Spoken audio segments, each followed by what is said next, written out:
ರಾಜ್ಯ ರಾಜಕೀಯದಲ್ಲಿ ಸಾಕಷ್ಟು ಸದ್ದು ಮಾಡಿ ಸುದ್ದಿಯಾಗಿದ್ದು ಅದು ಮೂಡ ಹಗರಣ. ಮೈಸೂರಿನ ಮೂಡ ಹಗರಣ ಪ್ರಕರಣಕ್ಕೆ ಸಂಬಂಧಪಟ್ಟ ಹಾಗೆ ಇವತ್ತು ನ್ಯಾಯಾಲಯಕ್ಕೆ ವರದಿ ಸಲ್ಲಿಸ್ತಾ ಇದ್ದಾರೆ ಲೋಕಾಯುಕ್ತ.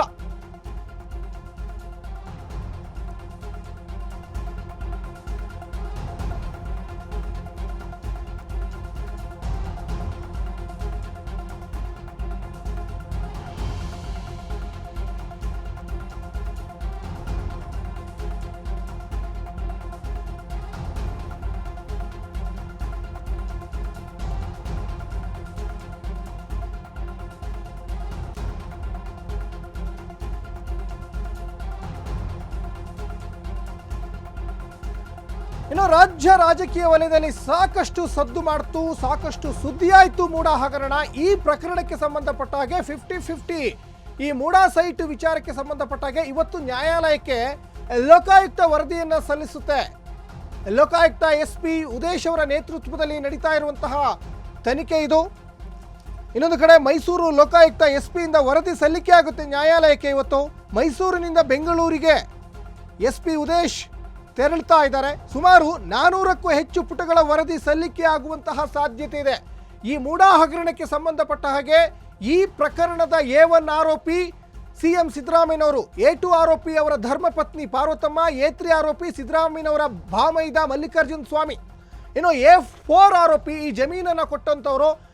ಇದರಲ್ಲಿ ಆಲ್ರೆಡಿ ಸಿದ್ದರಾಮಯ್ಯನವರ ತನಿಖೆ ಆಗಿದೆ, ಸಿದ್ದರಾಮಯ್ಯನವರ ಪತ್ನಿ ಪಾರ್ವತಮ್ಮನವರ ತನಿಖೆ ಆಗಿದೆ, ಇನ್ನು ಸಿದ್ದರಾಮಯ್ಯನವರ ಭಾಮೈದ ಮಲ್ಲಿಕಾರ್ಜುನ್ ಸ್ವಾಮಿಯವರ ತನಿಖೆ ಆಗಿದೆ. ಇನ್ನೊಂದು ಕಡೆ ಈ ಮೂಡ ಆಯುಕ್ತ ಏನಿದಾರಲ್ಲ, ಮಾಜಿ ಮೂಡ ಆಯುಕ್ತ ನಟೇಶ್ ಅವರ ತನಿಖೆ ಆಗಿದೆ. ಇನ್ನೊಂದು ಕಡೆ ಸಾಕಷ್ಟು ವಿವಾದಗಳನ್ನು ಹುಟ್ಟು ಮಾಡ್ತು ಈ ಪ್ರಕರಣ.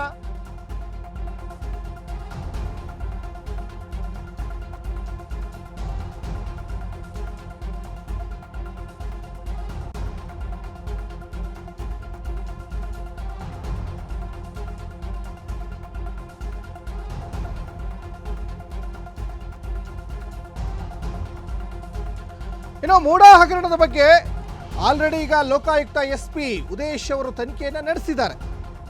ಈ ಮೂಡ ಹಗರಣದ A1 ಆರೋಪಿ CM ಸಿದ್ದರಾಮಯ್ಯನವರು, A2 ಆರೋಪಿ ಇನ್ನು ಪಾರ್ವತಮ್ಮ, A3 ಮಲ್ಲಿಕಾರ್ಜುನ್ ಸ್ವಾಮಿ, A4 ದೇವರಾಜ್ ಸಾಕಷ್ಟು ವಿಚಾರಣೆಗಳನ್ನು ಮಾಡಿದ್ದಾರೆ.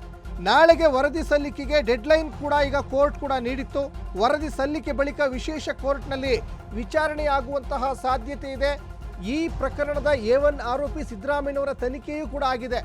ಮೂಡ ಹಗರಣದ ಇಲ್ಲಿ ಲೋಕಾಯುಕ್ತ ತನಿಖೆ ಜೊತೆಗೇನೆ ED ಕೂಡ ಎಂಟ್ರಿ ಆಗಿದೆ.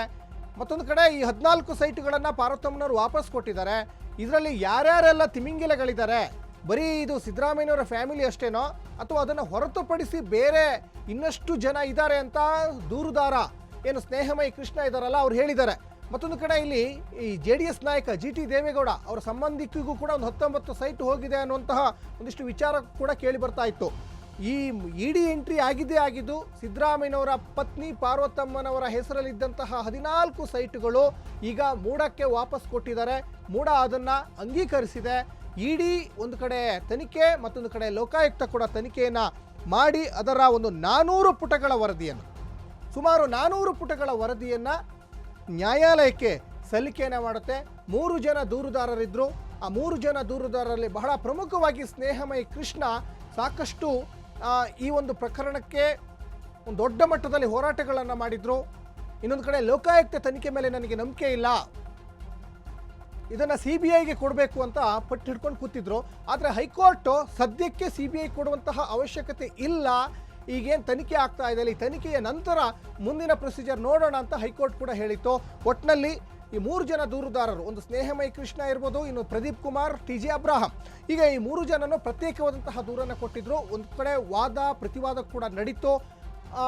ಈ ಮೂಡ ಹಗರಣಕ್ಕೆ ಸಂಬಂಧಪಟ್ಟ ಹಾಗೆ ಇನ್ನೊಂದು ಕಡೆ ರಿಟ್ ಅರ್ಜಿ ಕೂಡ ಸಲ್ಲಿಕೆ ಮಾಡಿದ್ರು ಸಿದ್ದರಾಮಯ್ಯನವರು. ಆ ರಿಟ್ ಅರ್ಜಿ ತಿರಸ್ಕೃತ ಮಾಡಿರುವಂತಹ ಕೋರ್ಟ್ ತನಿಖೆಗೆ ಆದೇಶವನ್ನು ಕೊಡ್ತು. M ನಾಗಪ್ರಸನ್ನ ಏಕಸದಸ್ಯ ಪೀಠ ತನಿಖೆಗೆ ಆದೇಶವನ್ನು ಕೊಡ್ತು. ಅದರ ಮುಂದುವರೆದ ಭಾಗದಂತೆ ರೋಚಕತೆಯನ್ನು ಪಡ್ಕೊಳ್ತಾ ಇದೆ ಈ ಒಂದು ಪ್ರಕರಣ.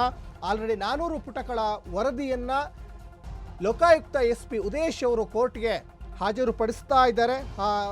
ಒಟ್ಟಿನಲ್ಲಿ ನಾಳೆಗೆ ಡೆಡ್ಲೈನನ್ನು ಕೋರ್ಟ್ ಏನು ಕೊಟ್ಟಿತ್ತಲ್ಲ, ಆ ಡೆಡ್ಲೈನ್ ಪ್ರಕಾರ ಕೋರ್ಟಿಗೆ ಎಲ್ಲ ಉಲ್ಲೇಖ ಮಾಡ್ತಾರೆ. 400 ಪುಟಗಳ ವರದಿ ಅಂದರೆ ಅದೇನು ಕಮ್ಮಿ ಅಲ್ಲ, ಎಲ್ಲ ಕೂಲಂಕುಷವಾಗಿ ಅದರಲ್ಲೇ ಮೆನ್ಷನ್ ಮಾಡಿರ್ತದೆ. ಆಲ್ರೆಡಿ ಈಗ ಸಿದ್ದರಾಮಯ್ಯನವ್ರ ತನಿಖೆ ಆಗಿದೆ, ಪಾರ್ವತಮ್ಮನವ್ರ ತನಿಖೆ ಆಗಿದೆ, A3 ಆರೋಪಿ ಮಲ್ಲಿಕಾರ್ಜುನ ಸ್ವಾಮಿ ಅವ್ರ ತನಿಖೆ ಆಗಿದೆ, ಇನ್ನೊಂದು ಕಡೆ A4 ದೇವರಾಜ್ ಅವ್ರ ತನಿಖೆ ಆಗಿದೆ. ಈ ಎಲ್ಲ ತನಿಖೆ ಆದಮೇಲೆ ಏನೇನೆಲ್ಲ ಮೆನ್ಷನ್ ಮಾಡಿದ್ದಾರೆ, ಕೋರ್ಟ್ ಏನೇನೆಲ್ಲ ವಿಚಾರಣೆಯನ್ನು ಮಾಡುತ್ತೆ ಮುಂದೆ ಅನ್ನೋದು ಕೂಡ ಭಾಳ ಸದ್ಯಕ್ಕಿರುವಂತಹ ಕುತೂಹಲಕಾರಿ ಪ್ರಶ್ನೆ ಆಗಿದೆ.